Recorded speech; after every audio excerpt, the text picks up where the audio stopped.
We are a week into the VCT Masters Bangkok tournament, and we already know the 4 teams that are going to playoffs. But before we talk about those players, let's look back on this past week of Valorant and talk about how we got here. So this is the board we have today. This is the first 6 matches. I have the other 4 matches on a second board, so if you just want to watch the later matches, I do have timestamps down below. But what I do on this channel is recap every international match in the VCT every season, so we got to get through all of them, but I'll keep the ones at the beginning relatively short. Which means we are starting with the very first match of the tournament, Edward Gaming versus Team Liquid. This one ended up being a 2-0 victory for Edward Gaming over the European team. However, Team Liquid definitely did not go down without a fight, bringing the first map into overtime. However, after losing that overtime to the most recent champs winners, that seemed like it took all the steam out of this team, and then the second map was kind of a wash for Edward Gaming, but Liquid definitely looked better than expected against this team. Looking at map 1, we have Split, which ended up being Team Liquid's pick, and I guess their performance shows why. A very even map all the way through, 6-6 at the half, both teams winning 6 rounds in both halves, both doing quite well on their attack and defense side, and then we get into that overtime. Edward Gaming takes that first round. However, Team Liquid wins 2 in a row. They are at match point, but then EDG gets 2 of their own. Team Liquid would tie it, but Edward Gaming get 1 back. Team Liquid get another one, but then 2 more in a row for Edward Gaming would end this pretty long map. Chichu and Kane leading the way for this team. 36 kills for Chichu on the Viper, 33 kills for Kane on the Jet. Panatech a bit of an underperformance with 16 kills, but overall the team still did well enough to at least keep the team in it. However, that would not be the case for Pearl, which ended up being a pretty quick 13-6 win in favor of the Chinese team. Team Liquid would win the first pistol yet again. They did it in the previous map as well. However, they would not be able to gain much momentum for that. They did get to 5 rounds during that first half, but Edward Gaming got to 7. However, Edward Gaming winning 9 rounds in a row to take a commanding lead in this one, only allowing Team Liquid to get 1 win on their attack side. This one was over by round 19. Chichu yet again leading the way for his team. Very good tournament so far from him. He might be one of the more underrated players in the world. When people talk about Edward Gaming, they're usually talking about Kane,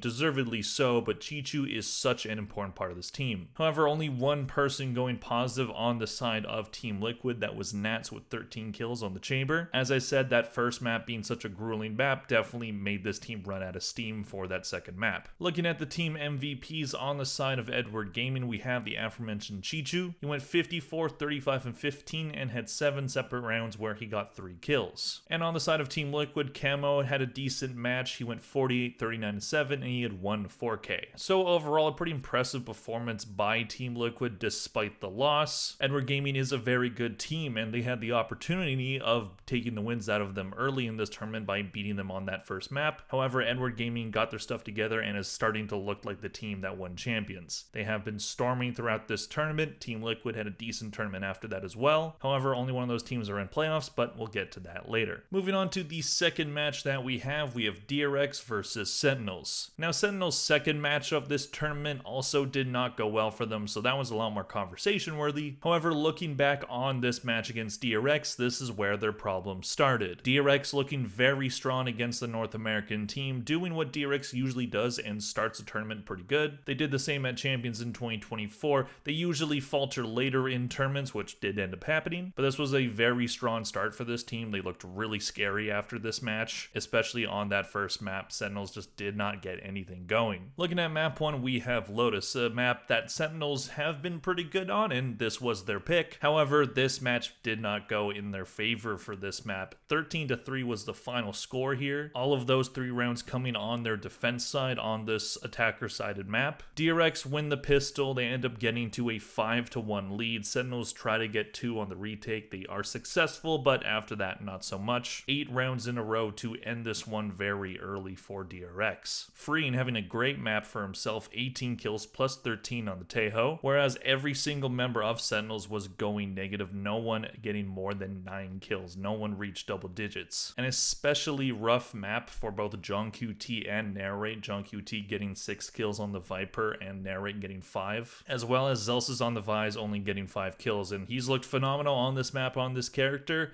but this was not that time. Moving on to Haven, this one was a lot closer, but still ended up going the way of the Korean team. DRX doing well on their own map pick here. Sentinels would win the pistol this time. However, DRX stealing the bonus from them, winning 3 in a row. Sentinels get 3 of their own, another 3 in a row for DRX. The half would end at 6-6. But then DRX end up taking the lead by winning 4 in a row, making it 10-6. Only 4 rounds on the defense side for Sentinels. This one was over before they could force overtime. Flashback having a very solid map for himself on the Viper. He had 26 kills. He was plus 12. Whereas only one person went positive on the side of Sentinels, and that ended up being Bang. 22, 17, and 9 for plus 5. Everybody else having some pretty lackluster performances. Zekin especially, for only 14 kills on the Jet for him. Sentinels just really lacking that thirst for blood that they showed at the end of kickoff. Looking at the team MVPs on the side of DRX, we have Freen, who had a pretty solid match for himself. He went 35, 23, and 12, and he had 1 ace. On the side of Sentinels, Bang was the MVP for them, 29, 29, 13, and he had 1 4K, so not the most impressive stats for your MVP. Overall, this match showed that DRX can absolutely be a force to be reckoned with, and it exposed that Sentinels might have a lot more problems than some were expecting for them heading into this tournament. Freen especially having a very good match on this one. DRX can look very dominant, and Sentinels, as we saw in this tournament, can look very frighteningly bad. But we'll get to their second match later. Moving on, we have Team Vitality versus T1. This one also ended up being a 2-0 victory for the European team. Vitality absolutely looking like this is their tournament to lose, both them and Edward Gaming looking very dominant throughout this one. And T1 doing their best to stay in this match, definitely not letting Vitality get off easily. However, they could not convert that into a map win, and 2-0 victory was the final score. Looking at map 1, we have Fracture. This was Team Vitality's pick. They would win the pistol on this one as well. However, T1 would have a pretty strong defense side, ended up being 7-5 in favor of them at the half. And then T1 would start the second half by winning 2 rounds. They have a 9-5 lead, but then Vitality got their stuff together. They won 2 more rounds in a row, lost 1 round, but then won 6 to end this one, not allowing T1 to get to that map point. Les doing a great job on the Brimstone here, 23 kills for him, plus 9. Whereas for T1, despite a solid first half, we all have negatives on the board for their team. Moving on to Bind, T1's map pick, they lose the pistol yet again, which Vitality parlay into having a 7-5 lead at the half. Then T1 would win their own pistol, but again Vitality snatching the momentum back quickly, and they ended this one at round 22, not allowing T1 to get to double-digit rounds. Trex having a fantastic map on this one, 28 kills for him, plus 15 on the Brimstone, whereas yet again all negatives for T1. The most amount of kills we had was Buzz getting 17. Looking on the team MVPs on the side of Vitality, we have Trex. He went 40, 26, and 20, and he had 4 separate 3Ks. And on the side of T1, we have Buzz, who went 33, 37, and 13, and he had 7 separate 2Ks. So overall, solid match for Team Vitality. 2 close maps overall, so not an overly dominant performance, but still a 2-0 victory. You did not drop a map in that one, and no one on T1 got more kills than they had deaths. So I would call that overall a pretty successful performance, and they would continue their dominance later on. Moving on, we have G2 versus Trace Esports. This was Trace hoping to get the upset victory over the America's powerhouse, but not being able to do so. In fact, losing this one in quite a lopsided fashion. Trace didn't look overly terrible at times during this match, but G2 was just playing circles around them. Looking at map 1, we have Lotus, where Trace would win the pistol, starting this match off pretty strong, and having a pretty decent attack half, however not winning more than 2 rounds in a row, which meant that G2 would end the first half 7-5, a 2-round lead, and then continuing that momentum by starting off the second half by winning the pistol and ending this one at round 21. Trent doing wonders on the Tejo for his team, 23 kills, he was plus 11. On the side of Trace, only 1 player was positive, and that was Bianc. Moving on to map 2, we have Abyss, which ended up being a stomping by G2. 13-3 was the final score for this one, not letting Trace get anything, especially not on their defense side. G2 won the pistol. Trace would take a lead in this one by winning 3 rounds in a row, but that was the only lead that they had. And then G2 proceed to win 11 rounds in a row to end this one very quickly. Leaf continuing his dominance on Chamber. He had 16 kills. He was plus 12 in this map. And on Trace, everyone going negative. The worst we had was Heibei, who went minus 9. Looking at the team MVPs on the side of G2, we have Trent, who went 35, 17, and 12 for plus 18. And on the side of Trace, not much praise to go around, but Bianc did go 20, 26, and 6 for -6. So G2 doing what everybody expected them to and win this match pretty convincingly. This would have been a generational upset if Trace somehow managed to win this match, but G2 is just too good for that kind of thing to happen. Obviously, they're not an invincible team, especially considering the match they played next, but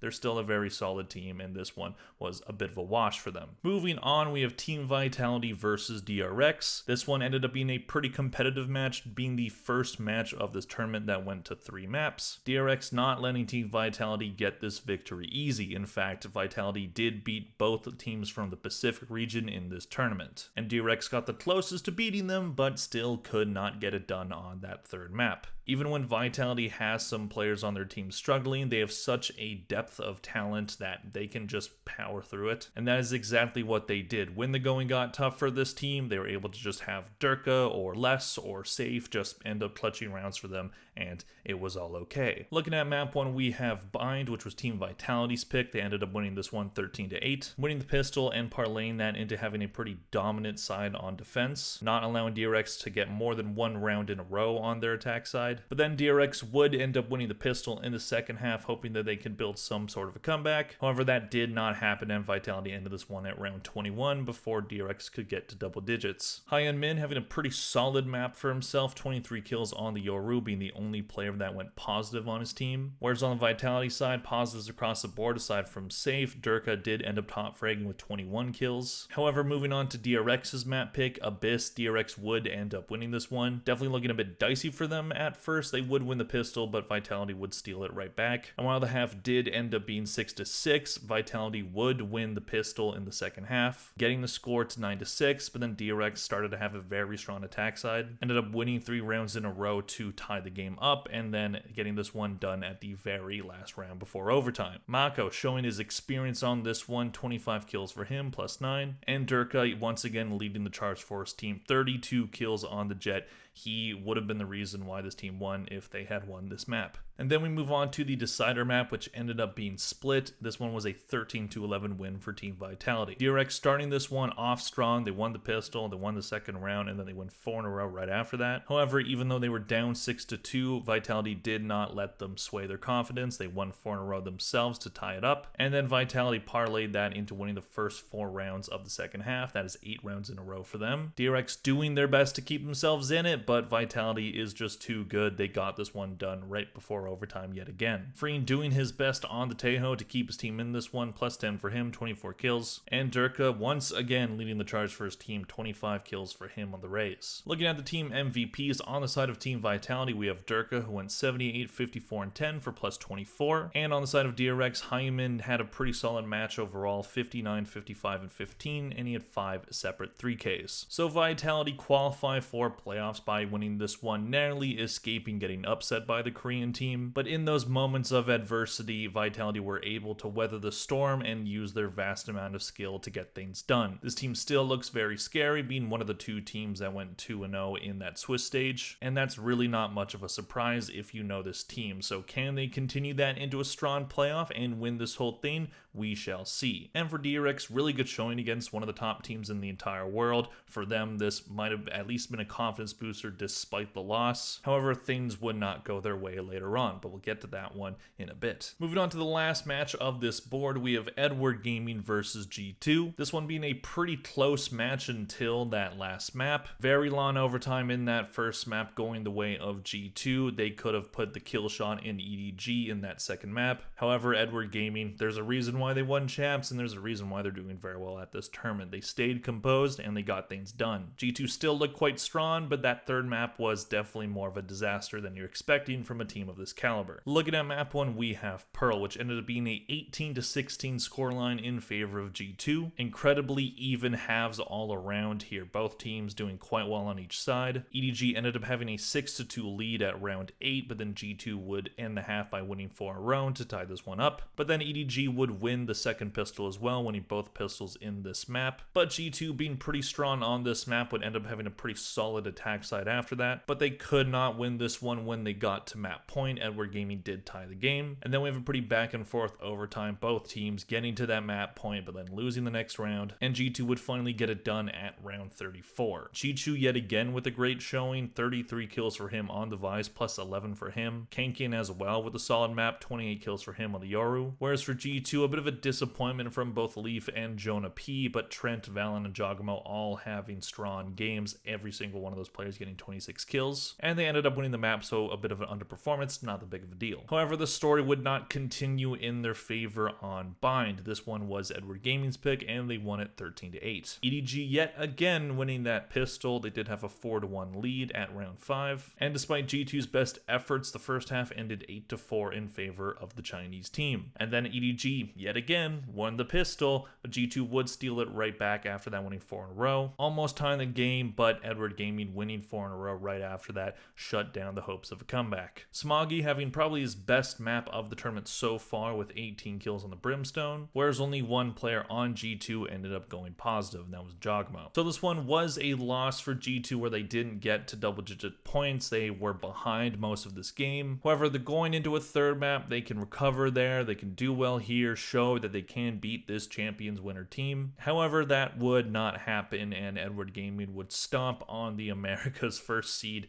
13-4. This one being quite a dominant win for Edward Gaming. They won the pistol yet again. They also won the second pistol. They won every single pistol of this match. Really need to work on those pistols, G2, please and thank you. Edward Gaming won the first 6 rounds in a row before G2 could break the streak. However, another 6 rounds, they get to map point at round 13. G2 win 3 rounds in a row. It's not going to happen for them. This one is over pretty quick. Green across the board for Edward Gaming. Chi-Chu and Kane tying for the top frag with 18 kills, and everyone on G2 going negative. Some underperformances by both Jogmo and Leaf in this one. Looking at the team MVPs on the side of Edward Gaming, Chi-Chu once again shows up, 63 kills, 42 deaths, 18 assists, and he had a 1v4 in that first map. And on the side of G2, Trent with another strong match overall, 50, 49, and 24, and he had 6 separate 3Ks. So G2 losing this one to Edward Gaming, when it comes to what that means for them, it's not the worst loss ever. This is Edward Gaming. They did recently win champs. They have one of the best teams in the entire world. Definitely not the worst match to lose. However, if you're going to be tournament contenders, you have to beat these kinds of teams. And getting pretty embarrassed on that last map definitely doesn't bode well for G2 overall. However, when you get knocked down, you got to get right back up, and that's what G2 ended up doing later on. And for Edward Gaming, they are comfortably in playoffs. Not really a surprise there. This team is looking in form after a pretty rocky start to the year, so we might see them go back to back. They are in the top 4, and there's a real possibility for it. Do not be surprised if that ends up happening, but they have some pretty good teams to face later on too. Moving on to our second board, the last 4 matches that we have to talk about, starting with T1 versus Trace. Trace really hoping to get anything out of this tournament to show that they can be a force to be reckoned with on the international stage. It just could not happen here. T1 taking this one 2-0, finding their form after a disappointing loss against Vitality. They were not letting Trace upset them on this one, and they didn't let Trace get much of anything. Case in point, Lotus. It was a 13-3 win in favor of T1. Trace would win the pistol, but then T1 took it right back, not allowing Trace to get more than 1 round win in a row, 93 at the half. Heading into their attack side, T1 was just on a roll. This one was over at round 16. Izu probably having his best match of the tournament so far, 20 kills for him on the Cypher. He was plus 14, whereas just a lot of red, a lot of struggles coming from that Trace Esports side, especially from Fane, who was probably their MVP during kickoff. Not a lot of praise to go around here for the Chinese team. And on Haven, it would get a little better for Trace, but not by very much. 13-8 was the final scoreline in favor of T1. This one would be a closer first half though. T1 winning the first 4 rounds in a row, but Trace would take the momentum right back. This one ended up being tied at the half. However, T1 yet again winning the pistol. Trace not doing well in pistols in this match. And after trying to strain more than 1 round together, it just wasn't there for Trace. 4 rounds in a row, 14-1 would end this one at round 21. Izu yet again having a very strong map for himself, 18 kills for him, he was plus 10. However, both Meteor and Buzz were tied in rating for this one, Meteor with 21 kills on the ISO and Buzz with 23. Whereas for Trace, Kai was doing everything he could to keep his team in it, but it just was not there. He was the only one doing well. 20 kills for him, he was plus 6, everyone else was just underperforming. Looking at the team MVPs, on the side of T1 we have Izu who went 38, 14 and 3 for plus 24, and on the side of Trace we have Kai who went 32, 29 and 4 for plus 3. So a disappointing end to their tournament run for Trace Esports, not winning a single map in this entire tournament. You could say that they got a bad draw, and they definitely did. However, if the Chinese region wants to be seen as more than a one-team region, then teams like Trace are going to have to step it up against these big teams. We saw Trace do it at Champions by winning against Leviathan as well as Team Vitality. However, this is a much different time, this is a much different tournament, and they just couldn't get it done here. We'll see how they end up doing for the rest of the year. Don't think they would make any roster changes. I don't see the point in that. However, they're definitely going to have to reevaluate the way that they're playing some of these maps, because they should not be losing in this fashion. And for T1, this was a great way to regain their form and head into the rematch against DRX, but we'll get to that one in a second. Because right before that match, we have Team Liquid versus Sentinels. This one ended up being a 2-1 victory for Team Liquid over the Americas team. And oh boy, this was a disaster for Sentinels, going out very early in this tournament, only winning one map in their 2 matches. And this was a match that they absolutely could have won. Not taking anything away from Team Liquid, they definitely played very good and they got it done, especially off of the back of Nats. But man, this one definitely could have been a 2-0 for Sentinels, but it just ended up going so poorly for them. Losing winnable rounds, blowing leads, making just terrible plays that just end up throwing the rounds, just not looking coordinated at all, especially on those last 2 maps on Abyss with that terrible clip of Zekin and Narrate running into each other while trying to jump on the little platform. Just a terrible way to play against a Team Liquid that absolutely can take advantage of a team playing like that. Team Liquid did very good for themselves in this match, having some resilience after losing that first map, and when Sentinels started to falter and not play as good, that was when they pounced, and they did a very good job at doing so. Looking at map 1, we have Lotus, which ended up being a 13-7 win in favor of Sentinels. So Sentinels starting this match off strong on this map. They ended up having a 7-5 lead at the half, and while Team Liquid would tie the game at round 14, Sentinels ended up winning 6 in a row to end this one at round 20. Nats starting this one off strong, he would continue this performance. He had 22 kills on the Cypher for plus 8, whereas on the side of Sentinels, pretty good performances across the board on this one. Bank especially ended up leading the team in rating, Celsius being the only player that went negative here, so the rest of the team was performing quite well. And then we move on to Abyss, which is where the disaster ended up starting for Sentinels. This one was Team Liquid's pick. They would start this one off strong by winning the first 2 rounds. Sentinels would retake the lead, Team Liquid would take the lead, then we go a bit back and forth, but we end the first half 7-5, and then Team Liquid would win the pistol yet again, allowing them to get to 9-5 lead, and then Sentinels, realizing that they have to start going, end up putting some rounds together. They do end up winning enough rounds on their defense side despite their own wrongdoings. They get this one into overtime, we go back and forth in overtime, but it ends up Team Liquid being the only team winning on attack in that overtime. Kiko doing a great job for himself. Feel like he had a quiet tournament overall, and I did kind of expect that after his, I think, overperformance during kickoff, but still ended up having a good map here. 29 kills for him on the Omen. Nats continuing his strong play, 19 kills on the Cypher, and 4 Sentinels.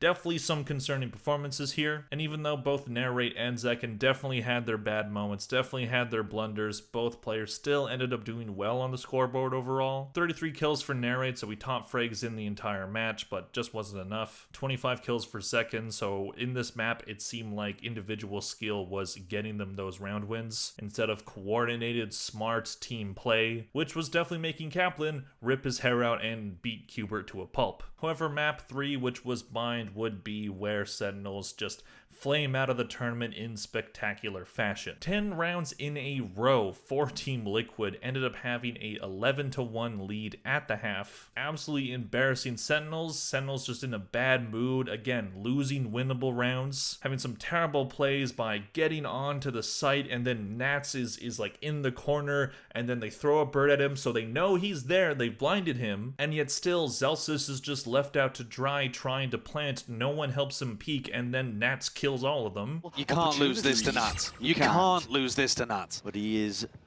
the definition of a ratty player. He defined it, man. Made it popular. No coverage inside. Nats! God damn! And that shows up on the scoreboard. Nats with 25 kills. He was plus 17 on this map. Absolute insane performance by him. He's the main reason why Team Liquid ends up winning this one. But the rest of the players on Team Liquid also have pretty strong core cards. We have Camo with 13 kills, plus 7 for him. And then just disaster across the board for Sentinels. Zekin especially having a really rough map for himself. Only 6 kills for him. He was minus 7. The best they got was Bang with 11 kills. He was only minus 2. Absolute and undeniable disaster for Sentinels. Looking at the team MVPs on the side of Team Liquid, who else but Nats? He went 66, 40, and 13 for plus 26. On the side of Sentinels, again, he had some bad plays, but so did the rest of his team. Narrate does end up being the MVP for Sentinels here. 55, 49, and 21, and he had 13 separate 2Ks. So Team Liquid get the comeback victory after losing that first map. They had a really good Abyss, taking advantage of Sentinels' mistakes and causing them to make more. That's what you have to do when a team starts fumbling around and making those kinds of mistakes, is you have to pounce on it before they get their stuff together, and then parlaying that into an incredible third map, 13-1, incredible scoreline for them. I think so far that's the most lopsided map of the tournament. We usually don't see these kinds of maps, but it ended up happening to Sentinels, who are one of the most popular teams, so the spotlight's going to be on them, so this is quite embarrassing for them. Sentinels really seemed to be getting their stuff together by the end of kickoff. They had a shaky start to it, but off of that individual performances by the likes of John QT, by the likes of Zekin, they did end up making it to this tournament, but they could not make anything out of it. I think Kaplan is going to have this team really practicing over the next couple weeks, taking advantage of the break that they now have. So we will see if they come back stronger or if this is a sign of bad things to come. Moving on to our last day of matches, we have T1 versus DRX. This one being a rematch from not only the grand finals of the Pacific Kickoff Tournament, but also the upper finals of that bracket. T1 not able to beat DRX in those previous 2 matches. Not only that, they hadn't beat DRX at all up until this point. Going back all the way to the 2023 VCT season, T1 always loses to this team. However, when it matters most, T1 finally got it done. This isn't in-region play anymore. Who cares about regional trophies? This is where these moments matter. And Team 1 was able to rise to the occasion in very impressive fashion by not only beating them, but not allowing DRX to win a map. Having a close first map and then dominating their Korean rivals on the second map to take them out of the tournament. Looking at map 1, we have Fracture, which ended up being a 13-11 win in favor of T1. DRX starting this one off strong, 4 rounds in a row to start it, and they ended the half with a 7-5 win, but T1 was starting to pick up the momentum, and they continued that into winning the pistol, and they didn't allow DRX to win more than 1 round in a row on their defense side. Bit of a back and forth at the end of this map, pretty close to end it, but T1 ended up winning before DRX could force overtime. Meteor finally looking like his Gen G version of himself, 28 kills for him, plus 13 on the Vise. Izu as well, continuing his strong play. Buzz trying to get revenge on his old team. And for DRX, Freen and Bane would have good matches, but the rest of the team, bit of an underperformance there. And then we have Pearl, which ended up being a domination for T1, exclaiming themselves as the so-called best team in Korea. On their own map pick, they win the pistol. DRX did end up taking a lead of 4-3, but that would be the only lead they get. T1 end the half by winning 5 in a row, and then they win another 5 in a row to end this one at round 17. So 10 rounds in a row total for them. Great performance here by T1. Izu, yet again, very strong map for him. 20 kills for him, plus 11, great match. And on the side of DRX, no one able to get more than 11 kills. Both Flashback and Freen did get that number. Looking at the team MVPs on the side of T1, as I said, Meteor finally looking like his Gen G days. He went 42, 26, and 4, and he had 3 separate 4Ks. On the side of DRX, Freen continuing his strong play. He went 33, 31, and 6 for plus 2. So overall, great showing from T1. They get into playoffs after being pretty underrated throughout this tournament. They did lose their first match against Vitality, but they ended up recovering pretty strongly. Bit of an easy one against Trace, but then they ended up being the underdogs against DRX, but they get it done. Mako unfortunately continuing to be on teams that place 5th to 6th. That just seems to be a curse for that player. And T1, with some players from that previous DRX roster, ended up making playoffs. Their first playoff berth at an international tournament.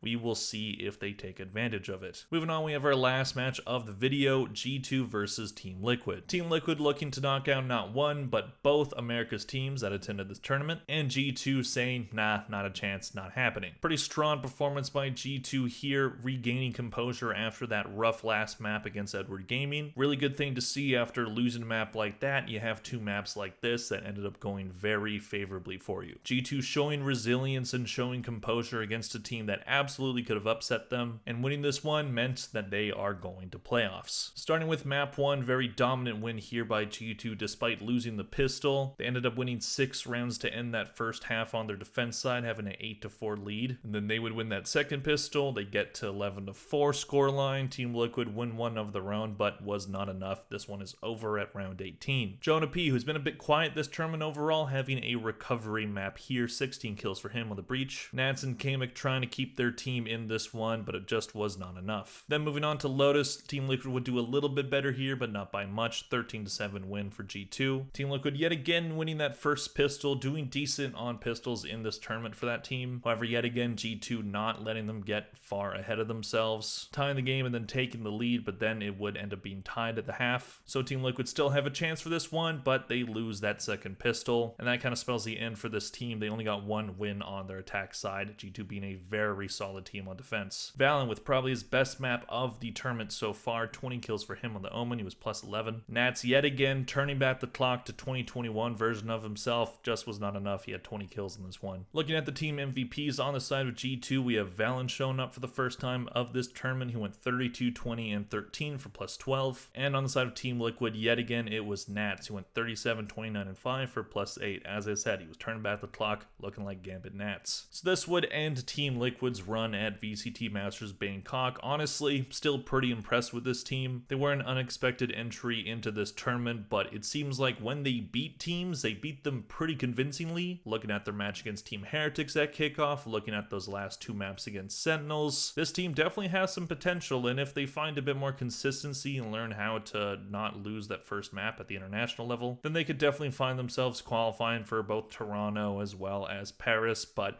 those spots are definitely going to be very competitive. This is quite a good start to the year for them. Nats is looking fantastic. Kiko, still a great player. Kamek, Camo, and Patatek all having their moments as well. So definitely watch out for this team in the future, but for now, they are out. And for G2, they regained that composure and looked much more like the team that steamrolled through Americas than the team that lost against EDG on that 3rd map. This team is still quite good. Even though they've shown a bit of weakness, they still can take this tournament. There's only 4 teams left. They only need to beat 3 of them. This is going to be a bloodbath in playoffs. Speaking of those playoffs, let's do a quick pick'ems for this bracket. Scrolling down, you can see that I got 3 out of 4 right, so that Sentinels pick not looking fantastic right now, but hey, got the other 3 right. You can only be so right. But going back to here, I think Edward Gaming can definitely take this one against T1. I can see T1 winning that one, but Edward Gaming just looked too good. Team Vitality versus G2, that's going to be a tough one, but I think I'll say Vitality's going to get the win there. Going down to the lowers, I think G2 wins that one as well against T1. Again, could see T1 winning that one too. EDG versus Vitality. I think Vitality can take this one, and I think G2 do get the rematch win, which means for the grand final, I am going to stick with my pick of saying G2 is going to win this tournament. Listen, sometimes the most impressive runs are the ones that don't go undefeated, so we'll see what G2 can do. We will see how right I am or how wrong I am. And fun fact, I tweeted about this as well. This is the first time that we have had all 4 regions, at least since the start of franchising, being represented in the top 4. Usually there's at least 2 teams from one region showing up. Nope, every single league is represented in this top 4. So I'm loving the amount of parity in the VCT right now. There's so much skill to go around, and there's so many good teams that aren't even here. This top 4 looks absolutely deadly. I think it's going to be a great end to this tournament. we will see how it ends. So that is everything I have to talk about. Long video, apologies for that, but I'm catching up on all the games now. There aren't 10 more games left, so I'll try to be better about the match recaps going forward, so apologies that this one took a little bit long to come out. But anyways, let me know in the comment section down below, what did you think of this first week of this tournament? Are you surprised by these results? Are you surprised by this top 4? Who do you think is going to end up winning the tournament? Let me know in the comment section down below. Please click like and subscribe if you enjoyed this video. Thank you all very much for watching, and I'll see you guys in the next one. Bye!